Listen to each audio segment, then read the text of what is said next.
here with the Furry Family Coach, and we're on day 6 already of our journey to a raw food diet for our cats and our dogs. And I wanted to expand a little bit today on achieving a balance, a nutritional balance for our cats and dogs. And I have a little cheat sheet here, so there's a lot of information. I'm learning a lot of stuff, and I don't want to give you guys the wrong information, so please forgive me for not memorizing every single thing that I'm learning. I want to give you guys the correct information.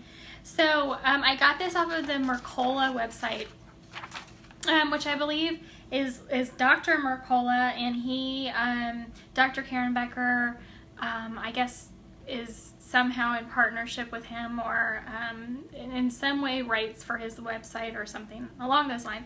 But it's the Mercola website, and specifically this information is about how to achieve balance in a homemade pet food diet. And we've talked about this before, but I just want to go over it a little bit more in detail with you guys. So this says, and I want to quote, so to mimic the gut contents of prey animals, which is a natural, biologically correct, species correct diet for our dogs and cats, we want to mimic their prey animals. And in order to do that, we also have to mimic the gut contents of their prey animals, because they're eating that. So mimicking the gut contents of prey animals, the website, it's either Dr. Mercola or someone who's writing for his blog, recommends adding a mixture of pureed vegetables and probiotics for both cats and dogs. So even though cats are carnivores, they still need the nutrients found in the gut contents of their prey, which is going to contain some vegetables. So it says it provides highly beneficial and phytonutrients not found in muscle meats. So yesterday we were talking about muscle meats, and that's what you eat, and that is what is primarily found in grocery stores, butcher shops. You're getting a lot of muscle meats. That is what is very common in the United States. In other countries, organ meats may be as popular, or maybe even more popular in some cultures. And of course we can find organ meats here, fortunately, because we're going to need organ meats when we're making our pets food. Whether we're cooking it or whether we're giving it raw, we need organ meats, because we want to mimic their appropriate diet as closely as possible, and that means mimicking the prey that they eat. And they eat a lot of prey. Now, I don't know if you guys have ever had any contact with feral cat colonies. I know before I moved here to Southern California, I was active with a rescue, and I primarily did TNR, which is trap, neuter, return. And I actually have a couple of cats now that are now living inside that were formerly part of a feral colony. And I have been very fortunate that it took years. I'm not trying to tell you guys this happened overnight. It took years, but they are very friendly cats now. And when they lived outside, when we moved to the country, I moved them from the city to the country with me. I had a feral cat colony that I managed, and I couldn't just abandon it.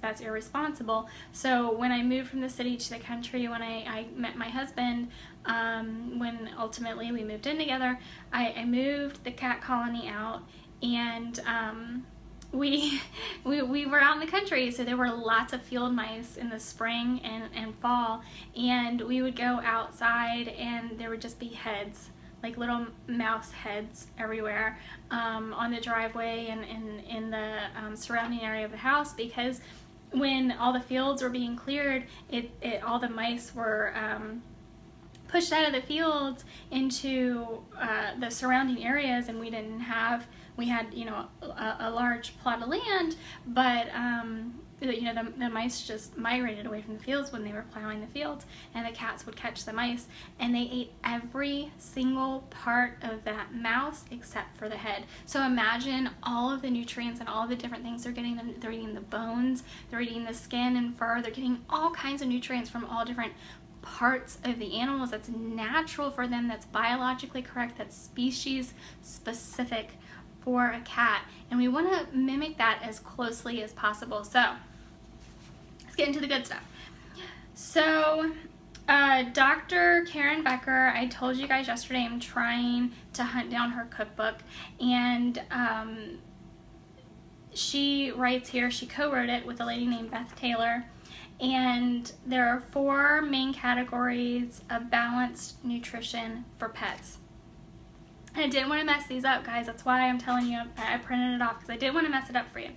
So, meat, including organs. That's the first category for a balanced nutrition for cats and dogs. Meat, including organs.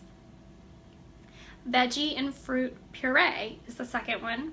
So, I actually have a popular video on YouTube that I'm making a homemade cat and dog food, and people ask me more often than any other question I get on that video on YouTube. And guys, I am very active on my YouTube channel. If you comment and it's not spam, if you comment and ask me a question, or even just say, hey, nice video, I'm gonna reply to you. And it may take me a couple of days, but I will get to it. So I'm very active on my YouTube channel, just so you know. If you go there and you have any questions at all, don't hesitate to ask. But that is the question I get more than anything else. People are vegetables, and sorry guys, I just had a little reconnect message. So that question I get asked more than anything else on my most popular YouTube video is, hey, cats don't eat fruits and vegetables, why are you giving it to them? So, and I've actually had people like argue back and forth on, in comments on this YouTube video, and this is why I give it to them, because I am trying to mimic the contents of their stomach, the stomach contents of their prey, and their prey eats fruits and vegetables. So that's what's happening. That's why cats and dogs are going to get fruits and vegetables in their homemade diet, because we want to mimic their prey as closely as possible. So 1 is meats including organs, 2, fruit and veggie puree, 3, a homemade vitamin and mineral mix, which is what we're going to have to get into next, and 4, beneficial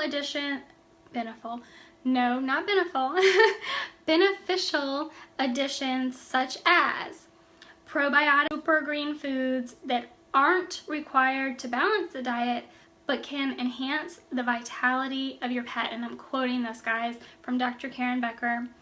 Our recipes for dogs are based on, and I talked to you guys a little bit about this yesterday too. Our recipes for dogs are based on 75% meat, organs, bone. So meat, organs, and bone for dogs, that's 75% of the diet, and 25% vegetables and fruits. For cats, it's 88% meats, organs, and bones, and 12% veggies. So our dogs are going to get vegetables and fruits. Our cats are going to get just veggies, not necessarily fruits. We found these ratios to work very well for most healthy pets. Again, I know I talked to you guys about this in the first video, but it is very important anytime you switch your diet that you do consult your veterinarian, because you want to make sure that your pet is healthy enough, and that even if they are not healthy, if you're trying to get them to be healthy, just talk to your vet about it and say, hey, I think changing my pet's diet is going to help them out and make them healthier. More often than not, your vet is going to say, yes, let's do this, because it really is the most beneficial thing you can do to improve your pet's health overall. You know, if you're dealing with an animal that has, you know, like diabetes or some other chronic disease or illness, then you definitely want to work with your veterinarian even more so to make sure that you're doing everything properly for your pet, and not feeding them things that are going to be detrimental to them specifically because of a disease or illness that they have. But guys, you know, this so far has been like the most amazing thing that I've found, because like I said, I've been making homemade pet food for my dogs for quite some time now, and it is very heavy in animal proteins, and I always include organ meat. But when I first started making it years ago, I wasn't necessarily including organ meat, like I hadn't learned that yet. And so, you know, just rounding out and continuing to educate yourself. I continue to educate myself to make sure that what I'm doing is appropriate, and we're always finding out new things, and science is always advancing. So you have to stay up to date. So guys, that's my video for today. I know I gave you a ton of information, but I really hope it's something that you can easily digest, because we want to make sure when we are preparing a homemade pet food, whether it be cooked or raw. Again, in my instance right now, we're going from a homemade cooked pet food to a homemade raw pet food. But wherever you are on the spectrum, we want to make sure that we are providing our pets with the absolute best nutrition possible. And so with that, guys, I'm going to say thank you so much for watching. If you're watching this on Facebook, please just put a comment below, like this video, share this video with your friends, anybody you might think could benefit from learning about a transition to a raw diet. Tag them below or share this with them, and hopefully they can catch up pretty quickly before we get too much further into the process. Guys, if you're watching this on YouTube, please subscribe to my channel. And Facebook people too, check out my YouTube channel. I'll put a link below the video as soon as we're done. Check out my YouTube channel, subscribe. That way, if you miss a video on Facebook, you can always get a notification when I upload it to YouTube, and continue to follow along with our transition to a raw diet. So guys, I will see you in the next video.